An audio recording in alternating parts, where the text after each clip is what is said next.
مالك يوم الدين إياك نعبد وإياك نستعين صراط الذين أنعمت عليهم غير المغضوب عليهم. السلام عليكم ورحمة الله وبركاته. بسم الله الرحمن الرحيم. رب اشرح لي صدري ويسر لي أمري واحلل عقدة من لساني يفقهوا قولي. سبحانك لا علم لنا إلا ما علمتنا إنك أنت العليم الحكيم.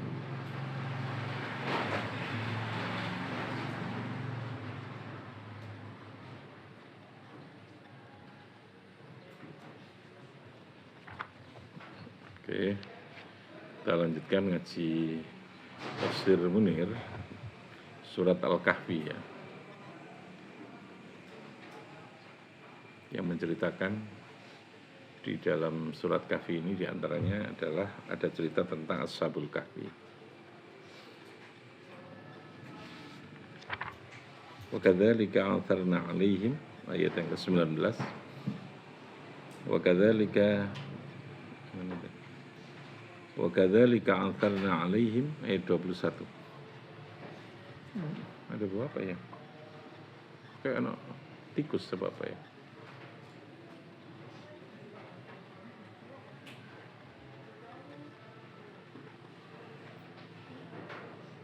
Ya, mampu gak? Bau ya? Ada bau tikus? Masa ya? Oh, salah bau kalau masak. Salah membau ya. Oke, nanti dicari ya. Wa kadzalika a'tharna 'alaihim liya'lamu anna wa'dallahi haqqun wa anna as-sa'ata la raiba fiha idh yatanazza'una bainahum amrahum faqalu ibnu 'alaihim bunyana rabbuhum a'lamu bihim qala alladhina ghalabu 'ala amrihim lanattakhidanna 'alaihim masjida. Wa kadzalika ay kama ba'athnahum, cerita berikutnya. Wa kadzalika ay kama ba'atsna kaya oleh membangkitkan nangiake sapa ingsun Allahum ing Ashabul Kahfi. Jadi kembalinya isyarah dzalika ini kepada peristiwa kembali ditangekno ya, karena mereka ditidurkan dalam waktu yang lama Ashabul Kahfi. Mana temannya? Halo.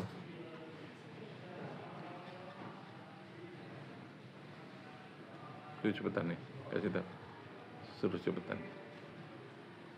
cepetan ya, kasih tahu. Nah, kembalinya kepada ba'atsnahum. Wa kadzalika ay kama ba'atsnahum, kaya oleh apa? Apa? Di atas. Oh ya.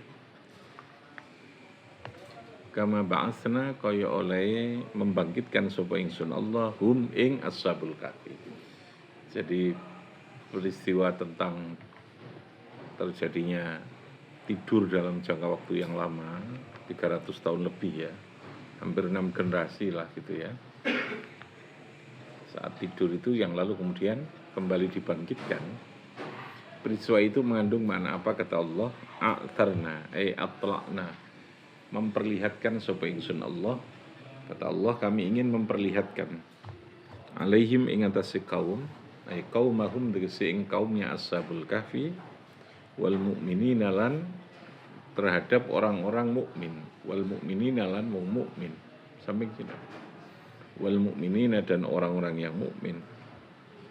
Memperlihatkan apa? Liya'lamu, supaya mengetahui sapa kaumahum, qaumahum tegese kaumnya Ashabul Kahfi, anna wa'dallahi, sesungguhnya janjinya Allah, bil ba'si, dengan kebangkitan, iku hakun, benar, sabitun, kang tetep. Jadi ada banyak cara Allah untuk meyakinkan, memberikan dalil atau keyakinan atau hujjah terhadap adanya yaumul ba'ts, bahwa kehidupan ini tidak berakhir dengan kematian, bahwa kematian itu nanti akan ada namanya apa? Yaumul ba'ts. Apa namanya? Yaumul ba'ts. Nah, keyakinan tentang yaumul ba'ats itu menjadi sangat penting untuk membangun terhadap mindset seseorang dalam memahami kehidupan ini. Hingga ketika kita meyakini akan adanya yaumul ba'ats, maka kita pasti berpikir bahwa kehidupan ini tidak berhenti pada kematian. Kematian itu sesungguhnya adalah awal dari kehidupan yang lebih abadi. Kehidupan yang lebih abadi. Yang abadi, bahkan bukannya lebih abadi memang. Yang mengabadikan siapa? Gusti Allah. Makanya yaumul ba'ats itu menjadi tema yang sangat diberikan porsi yang sangat cukup dalam Quran untuk meyakinkan itu. Bagaimana orang yakin terkena adanya yaumul ba'ats itu. Ya, orang yang tidak beriman, yang kafir itu pasti dia menyanggah. Dia masuk mungkin gitu ya. Masuk mungkin. Bagaimana mungkin orang yang sudah mati, hancur fisiknya gitu ya. Lalu kemudian nanti akan bisa dibangkitkan kembali. Jadi mereka menggunakan pendekatan logika atau pikiran yang lalu memustahilkan adanya yaumul ba'ats itu. Sehingga karena mereka tidak yakin itu, ya otomatis hidupnya sakar PDW. Karena merasa kematian itu adalah selesai, the end-nya gitu. Sudah ending dari proses kehidupan itu. Ya orang pertanggungjawaban, tidak ada siksa kubur, tidak ada surga, tidak ada neraka. Itu konsekuensi dari orang ketika tidak percaya adanya yaumul ba'ats.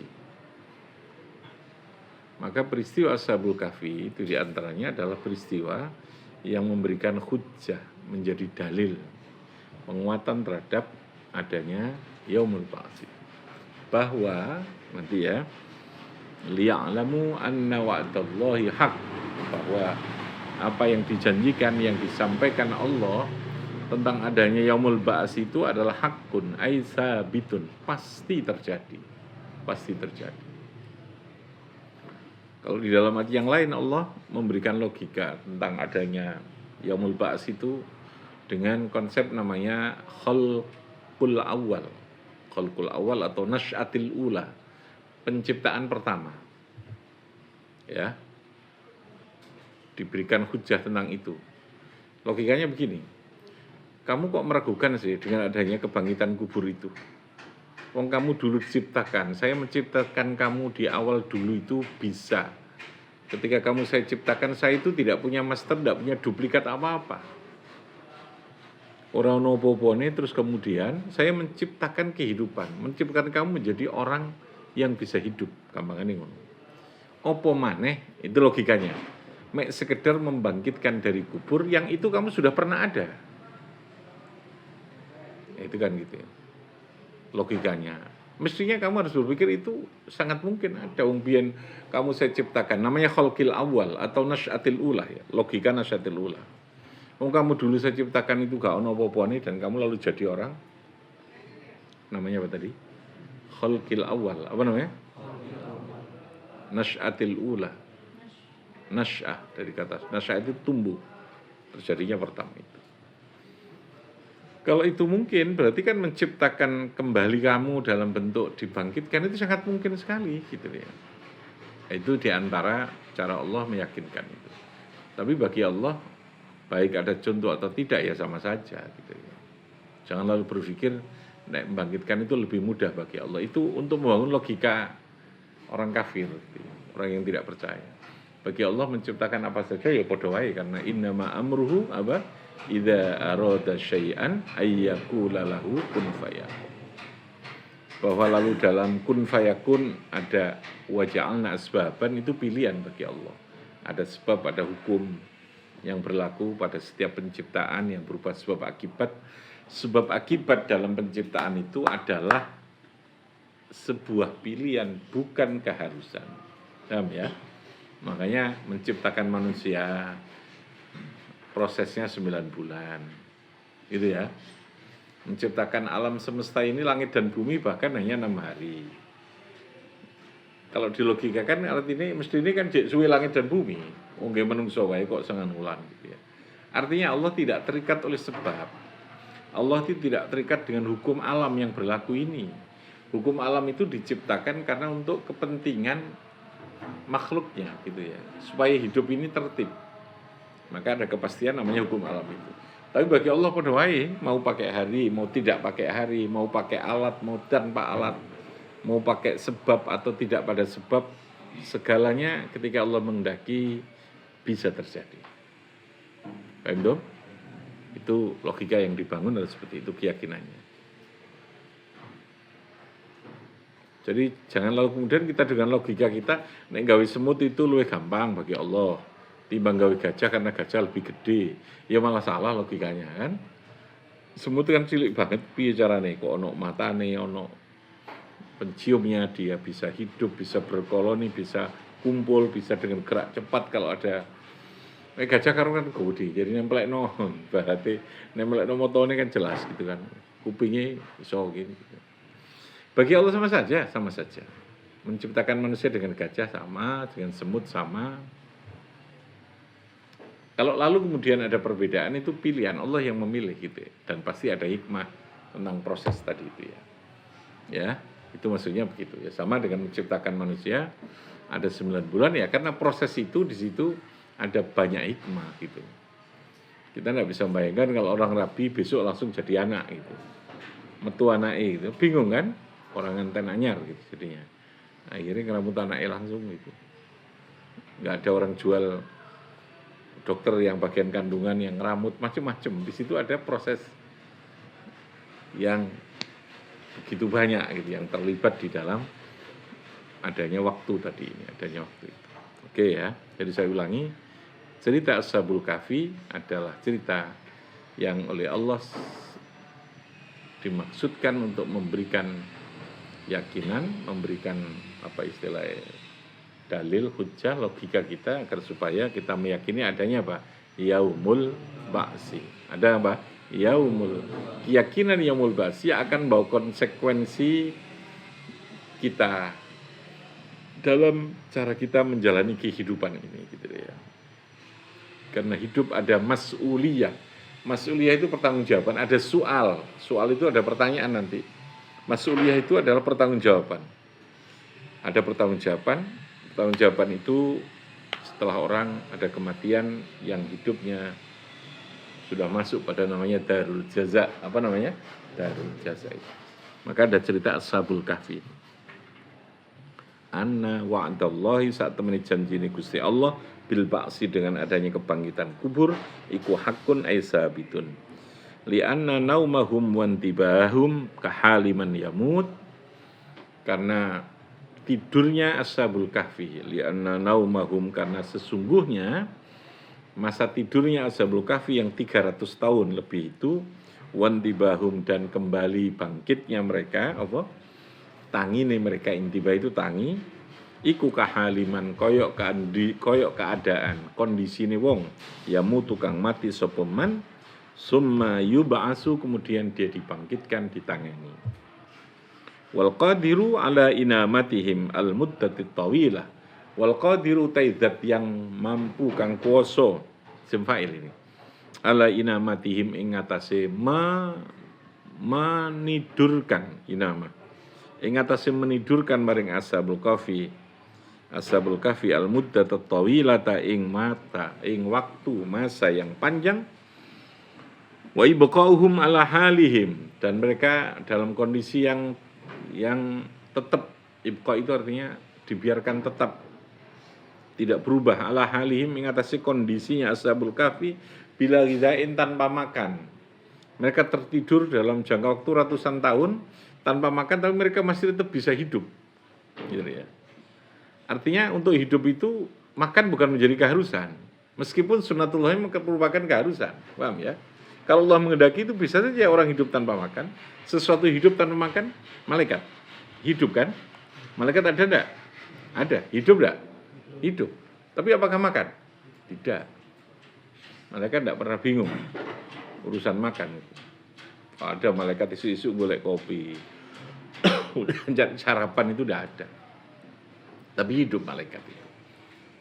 Nah, Ketika Ashabul Kahfi itu tertidur dalam waktu lama dan kondisinya tetap utuh meskipun orang mangan, artinya Allah memberikan bukti bahwa Allah Maha Kuasa. Orang mangan pun hidup itu bisa terjadi. Bila tidak tanpa makanan. Qadirun ala ihya'il mauta, itu menjadi bukti bahwa Allah zat yang mampu untuk menghidupkan al-mauta, sesuatu yang sudah mati, piro-piro wong sing padha mati. Wa anna as-sa'ata la raiba fiha. Wa anna as-sa'ata, lan sesungguhnya hari kiamat. Ini yang penting lagi. La raiba iku la raiba, tidak ada keraguan iku maujud. La raiba, tidak ada keraguan iku maujud. Fiha ing dalem sa'. La raiba, ora ana keraguan iku maujud. Fiha ing dalem apa? Sa itu apa artinya? Sa artinya kiamat. Artinya apa? Kiamat. Bahwa kehidupan berakhir dan lalu kemudian dengan ada namanya yaumul qiyamah. Yaumul qiyamah itu adalah terjadinya peristiwa berakhirnya kehidupan dunia, itu namanya yaumul qiyamah. Qiyam, semua lalu kemudian dibangkitkan, dihidupkan kembali yang mati-mati. Jadi ada kehidupan kehidupan sebelum alam dunia, namanya alam kehidupan di alam rahim ya. Lalu ada kehidupan di dunia, lalu ada kehidupan di alam barzah, setelah itu ada kehidupan di alam akhirat, ditandai dengan yaumul qiyamah, hari di mana berakhirnya kehidupan dunia ini. Maka ulama lalu membagi kiamat itu ada dua. Ada kiamat sughra yang berupa kematian. Orang mati itu mengakhiri kehidupan dunianya. Dia masuk pada kehidupan baru yang namanya alam barzakh. Alam antara untuk masuk pada alam akhirat. Jadi transit dulu lah. Alam barzakh itu alam transit. Karena menjadi rest areanya gitu ya. Transit. Kalau Anda berjalan di jalan tol, maka di sana kita akan istirahat. Nah, kematian itu diberikan tempat transit, diberikan rest areanya yang berupa alam barzakh. Di alam barzakh itu masih berada di antara baina dunia wa baina alam akhirat itu ya. Bainal akhirah, baina dunia wal akhirah. Masih bisa ada kontribusi, ada yang dilakukan di dunia dulu, itu masih bisa nyambung, terutama amal jariah itu ya. Tapi ketika sudah di akhirat nanti bentuk pertolongan yang diberikan sudah beda. Syafaatnya Kanjeng Nabi, ya. Syafaatnya orang-orang yang dipilih oleh Allah untuk memberikan pertolongan. Sudah tidak lagi ada, amal kita sudah tidak lagi bertambah di sana. Paham ya? Semuanya sudah perhitungan final. Yo, amalmu apa elek apik, persoalan nanti sing elek diampuni itu rahmat dan syafaat sudah. Paham ya? Tapi ngene alam barzah masih bisa. Kita menambah ganjaran wong sing wis mati itu masih bisa. Ada konsep namanya amal apa? Jariah. Ada namanya apa? Amal jariah itu sesungguhnya amal yang dulu memang kita lakukan, gitu loh ya. Cek kegowo ganjaran ini karena memang dia masih diamalkan terus gitu, dilakukan terus. Ketika Anda mengajar, lalu ilmu yang kamu ulang no kuwi bermanfaat, diulang no maneh, dia ulang no maneh, maka ilmu itu terus mengalir kan, meskipun orangnya ini sudah tidak ada, sepertinya masih hidup gitu loh ya. Itu namanya jariah itu. Sebaliknya kalau keburukan, ya keburukan itu meskipun wong wis mati no kene ya oleh terus dosane gitu. Dapat terus keburukan itu. Tapi kalau Anda meninggalkan legasi, meninggalkan sesuatu yang punya nilai, punya manfaat, dan terus itu berkembang, apakah berupa anak yang soleh, apakah berupa jariah dalam bentuk lembaga, dalam bentuk amal, sesuatu yang dimanfaatkan oleh banyak orang, ya, mewakafkan sesuatu, bikin sesuatu yang dimaafkan orang, masjid, madrasah, pesantren, jalan, sifatnya terus dimanfaatkan ya, maka kematian itu tidak menjadi penghalang untuk tetap untuk ganjaran tadi ini. Karena dia seperti orang masih melakukan terus gitu ya. Paham ya? Kayak orang sing cek nglakoni yang cari itu. Tapi kalau yang amal sholat selesai sudah. In qata amalu itu yang amal yang sifatnya syakhsiyah, yang qasirah, amal yang pribadi yang tidak bersifat muta'addiyah tadi, yang tidak berlanjut kemanfaatannya, paham ya? Sholat kamu ya berhenti, tasbih berhenti, gitu ya. Semua, hajinya berhenti, sudah tidak bisa lagi. Baca Quran berhenti, sudah. Sholat duha berhenti, sedekah biasa berhenti. Yang masih terus adalah ketika amal itu bersifat permanen yang terus digunakan orang yang setelah kamu meninggal. Itu terus. Karena kamu dianggap seperti wong sing jek nglakoni itu gitu ya. Jek melakukan itu. Namanya amal apa? Jariyah. Apa namanya? Jadi idza mata ibnu Adam in qata amalu itu amal yang bersifat qasir. Amal yang sifat pribadi. Ya. Bukan amal sosial gampangan itu. Illa min salasin, pengecualian itu adalah semua berkaitan dengan urusan sosial. Sedekatin jari itu sosial. Ya. Waladin solihin sosial. Karena ketika kamu mendidik anakmu baik, anakmu terus dia memberi manfaat, kamu masih nyambung gitu. Au ilmin yuntafa'u bihi. Itu masih nyambung. Nah itu nanti di alam barzah itu masih terjadi koneksitas. Bahkan orang yang di alam barzah itu jauh lebih awas melihat kita ini. Tahu dia tentang kehidupan kita ini. Kitanya yang ada hijab. Gitu ya. Kitanya yang ada hijab. Kalau kita tahu yang di alam barzah ya orang nakal kalau begitu ya. Orang melarang gitu. Kita tidak mendengar, tidak bisa melihat. Tapi mereka yang bisa nyambung merasakan terhadap apa yang kita lakukan. Makanya masih ada koneksi. Cuman sinyalnya sepihak gitu ya. Jadi mau WA satu PH gitu. Dari sana saja. Paham dong? Paham dong? Oke, nah di alam akhirat nanti sudah selesai. Berarti orang sudah totalan gampangnya. Wis close sudah. Semua amal betul-betul tertutup, tinggal berharapkan rahmati Gusti Allah, tinggal berharap syafaatnya Kanjeng Nabi dan orang-orang yang terpilih. Maksudnya begitu. Nah, itu namanya yaumul qiyamah. Wa anna as-sa'ata la raiba fiha ay la syakka fiha. Tidak ada keraguan. Wa anna as-sa'ata la raiba fiha idh yatanaza'una bainahum idh ma'mulun li'atharna ay a'tharna alaihim khina yatanaza'una. Jadi kami tunjukkan itu ketika mereka sedang tanazu. Tanazu itu kayak gegeran gitu ya. Sedang berdebat. Berdebat yang sudah sangat seru itu namanya tanazu. Yang mendekati konflik lah. Kalau khilafiyah itu masih dalam wacana pendapat, ide. Itu istilahnya khilaf.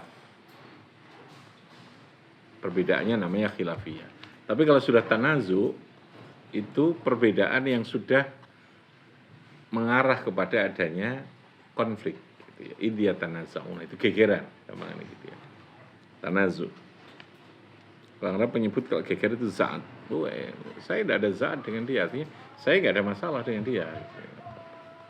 Tanazu itu. Apa namanya? Apa namanya? Kalau khilaf masih sebatas apa? Pemikiran atau ide. Apa namanya?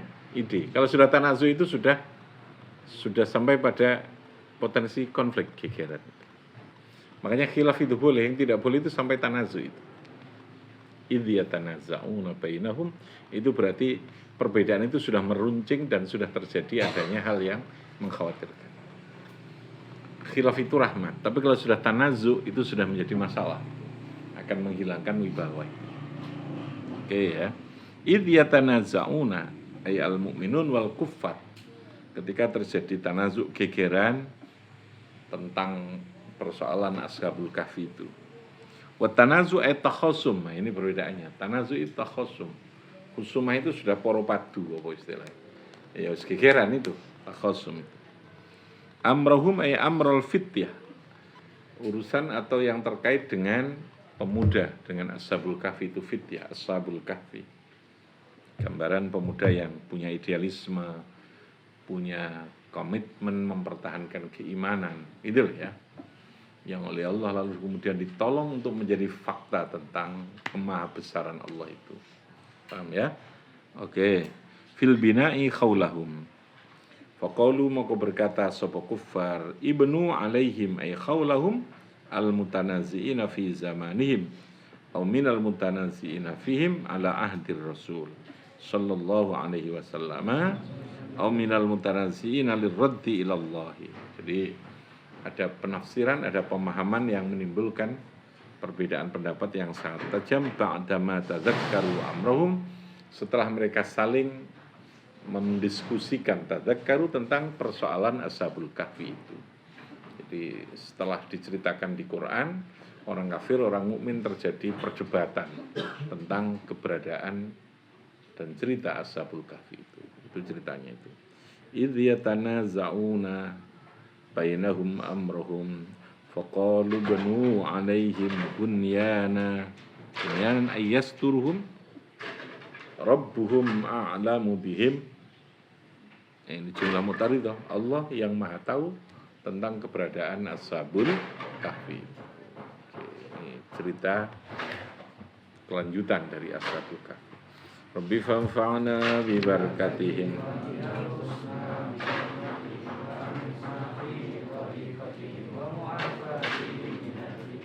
Assalamualaikum warahmatullahi wabarakatuh.